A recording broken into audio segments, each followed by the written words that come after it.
بسم الله الرحمن الرحیم. نن زمونږ د علم الصرف 62 نمبر درس دی، فصل نمبر 4 دی. نن به مونږ یو قاعده وایو د لام تاکید بانون ثقیله جوړولو طریقه.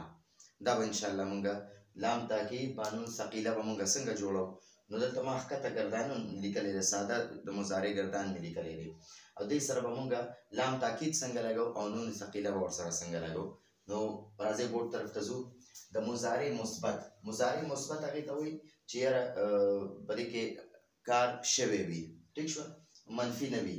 د مضارع مثبت په شروع کې به لام تاکید به په شروع کې ولګي، نو دا یضرب دی لام تاکید، او په اخر کې به ورسره نون ثقیله ولګي. نو وګورئ دا اوس لام تاکید دی، دا ساده د مضارع صیغې دي، دې سره په شروع کې ورسره زه لام تاکید لګوم، او دا لام تاکید ما تاسو ته ویلو همیشه مفتوح وي. نو لا یضرب دی دا به لا یضرب شي، یضربان دی دا به لا یضربان شي، او بیا یضربون دی دا به لا یضربون شي، تضربون لا تضربون، تضربان لا تضربان، یضربن لا یضربن، شروع کې ورسره لام تاکید لګي. بیا تضرب دی دا به لا تضربو کوي، تضربان لا تضربان، تضربون لا تضربون، تضربین لا تضربین، تضربان لا تضربان، او تضربن لا تضربن. اضربو نو دې سره لام تاکید ولګوئ، لا اضربو، نضربو لا نضربو. صحیح شو جي. نو دا هم ورسره لام تاکید ولګو، او نون ثقیله به ورسره اخره کې ولګوئ. نو د دې سره به موږ د یضربو دی دې سره به موږ نون ثقیله لګوو، یضربان سره به لګوو، یضربون سره به لګوو. خو فی الحال زه نون ثقیله نه لګوم، دې نه مخکې لږ ځو چې دا موږ ته څه وایي. او اوو صیغونه به نون اعرابي ختم کړي. نو اوو صیغو کې نون اعرابي دی، څلور د تسنیې صیغې دي، هغې کې اخره کې چې کوم نون دی دغې ته نون اعرابي وایي.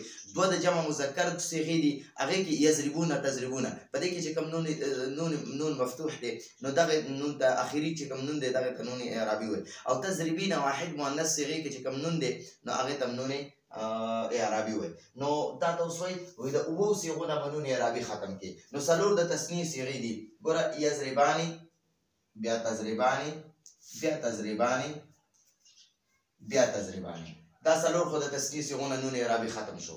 اوس وایي ها دوه د جمع مذکر غایب صیغونه به نون اعرابي ختم کړي. نو یضربونه دې هم ختم شو، او تضربونه د دې هم نون اعرابي ختم شو، او یو د واحد مؤنث صيغه ده د تضربینا، نو د دې نه به نون اعرابي ختم شي. او چې کله د نون اعرابي ختم شو دا یا دوه نقطو ول اخره کې پاتې شو، نو چې کله د یا دوه نقطو ول اخره کې پاتې شي نو دا دوه نقطو ول نه لیکل کېږي، بیا هغه اوږده یا ولیکل شي داسې تضربي شو، ټیک شو. نو د اوو صيغونه څلور د تثنیې صيغونه، دوه د جمع مذکر صيغونه، او یو د واحد مؤنث حاضر صيغونه، د دې نه موږ نون اعرابي ختم کوو. دا خو نون اعرابي ختم شو. اوس وایي د جمع مذکر غایب یضربو، او د جمع مؤنث غایب، د جمع مذکر غایب او د جمع مؤنث غایبونه به صيغونه به ورسره واو هم ختم کړي. دا دواړه د جمع مذکر غایب او جمع مذکر حاضر، دا دواړه دلته کې مې غلط لیکلی، د جمع مذکر غایب او د جمع مذکر حاضر،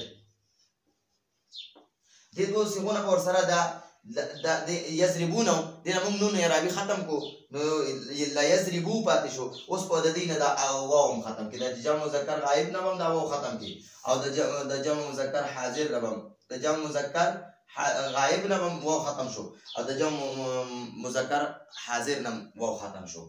اوس وایي او د واحد مؤنث حاضر صیغې نه به ورسره یا ختمه کړي، نو دا تضربي دی، دغه به ورسره دا یا هم ختمه کړي، نو با یوازې ځان نه پاتې شوه، ټیک شوه.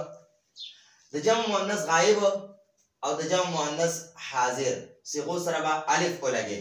د جمع مؤنث غایب دا لا یضربن او لا تضربن، دې سره به الف د نون د دې نون سره به یو الف ولګي، دا دی دا الف هم ورسره اضافي ولګو، ټیک شو. ها الف ولګي چې د نون جمع مؤنث او د نون ثقيله جمع کېدو سره صيغه ثقيله نشي. خدي اوس دې سره دلته کې مونږ ته لیکلو و چې په شروع کې به لام تاکید ولګي او اخره کې به ورسره نون ثقيله ولګي، ټیک شو. نو مونږ هغه ولګو، بیا وایي مونږ ورسره اوس هغه لګو. ها یو خبره یاد وساتئ، د کمې صیغې په آخري حرف باندې چې پیش وي که نه نو هغه به د دې نون ثقیله د وجې زبر شي. دا یضربو دی نو دا به یضربن شي. دا نون ثقیله به ورڅ آخره کې ولګو او د نون ثقیله څه کار کوي چې د دې نون ثقیله نه مخکې کوم حرف باندې پیش وي هغه به زبر کړي.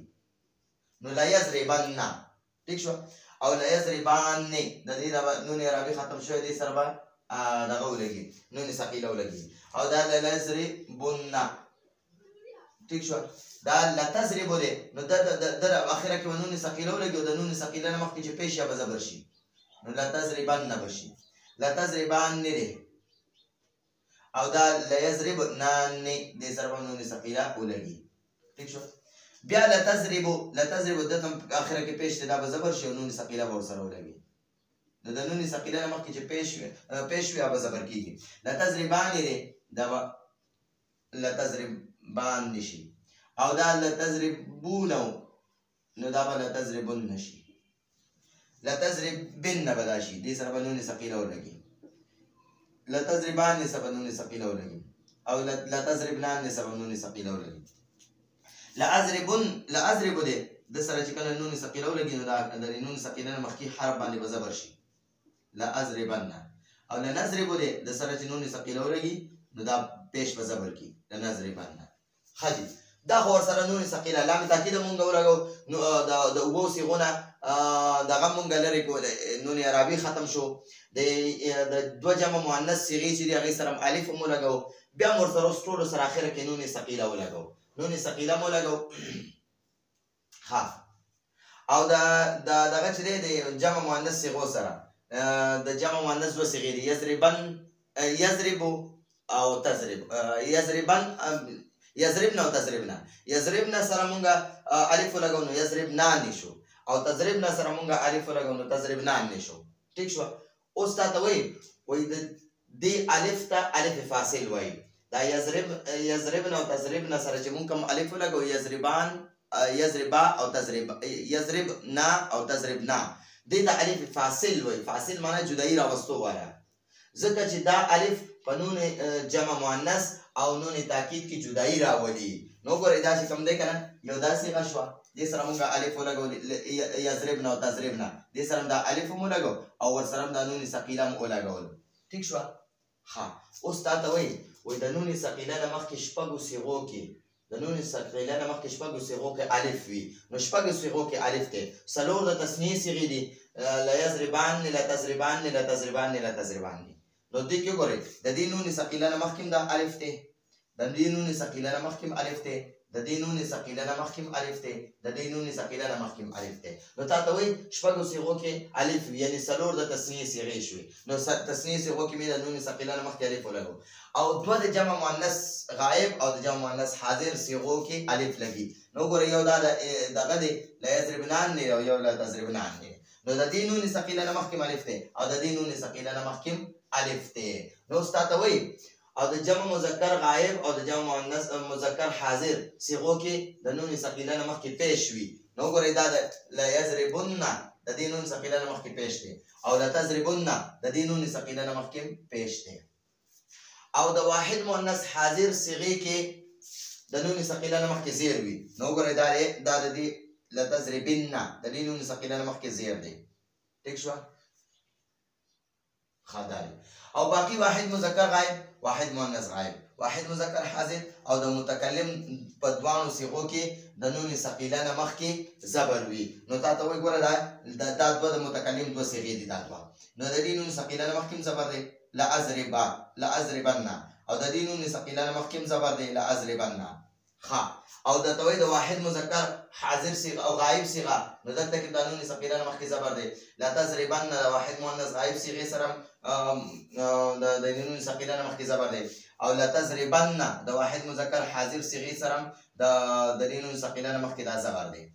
نو دا توحید چې د واحد مذکر غائب واحد مؤنث غائب واحد مذکر حاضر او دوه د متکلم صيغه په دې کې چې راکم اخره کې نون ثقيله لګیدل د دې مخکې زبر وي خاجي او باقی خدا مخکې او د الف نه پس نون ثقيله مکسور وي. نو ګورئ دا څلور صیغې دي، دې کې ما نون ثقيله لیکلی خو دې سره مې زیر نه دی لیکلی. نو تا ته وایي چې د الف نه پس چې کله نون ثقيله ولګي که نه دغې نون ثقيله باندې دغه به مکسور وي، یعنې په دې باندې به زیر راځي.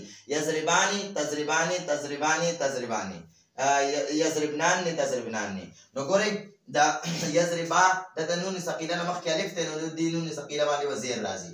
دلته د نون ثقيله نه مخکې الف دی، نو چې کله د نون ثقيله نه مخکې الف وي په دې نون ثقيله به زیر راځي. دلته د نون ثقيله نه دا نون ثقيله دی، د ده نه مخکې دا با سره دا الف دی، نو دې نون ثقيله باندې به زیر راځي. کله چې د نون ثقيله نه مخکې الف وي نو دې نون ثقيله باندې به زیر راځي. دلته کې لا یضرب نان نه دی، د دې نون ثقيله نه مخکې دا الف دی، د الف فاصل دی، نو ځکه دلته مونږ د نون ثقيله باندې زیر لګو. او دلته کې مونږ لا یضربنان نه د دې نون ثقيله نه مخکې د الف دی، نو ځکه په دې نون ثقيله باندې مونږ زیر لګو. او باقی صيغو کې د نون ثقيله مفتوح وي. دا شپږ صيغې دي په دې کې د نون ثقيله مکسور وي. یو د څلور د تثنیې صيغو کې دې کې به د نون ثقيله نه مخکې الف وي، نو ځکه به د نون ثقيله باندې زیر راځي. او دوه د مؤنث صيغې دي یضربنان تضربنان، دې سره مونږ الف فاصل لګولې وي، نو د دې نون ثقيله نه مخکې د الف فاصل وي، نو د دې نون ثقيله باندې هم زیر راځي. نو شپږو صيغو کې په نون ثقيله باندې زیر راځي، او باقي ټولو صيغو سره نون ثقيله باندې زبر وي. ٹھیک شو؟ نون ثقيله مفتوح وي.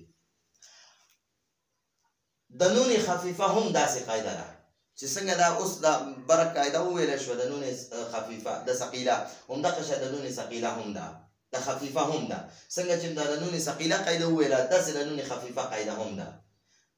څنګه چې د نون ثقيله قاعده ده، خو صرف د ساکن او د مشدد پکې فرق دی پکې. ٹھیک شو؟ نو نون ثقيله مشدد وي او نون خفيفه هغه ساکن وي.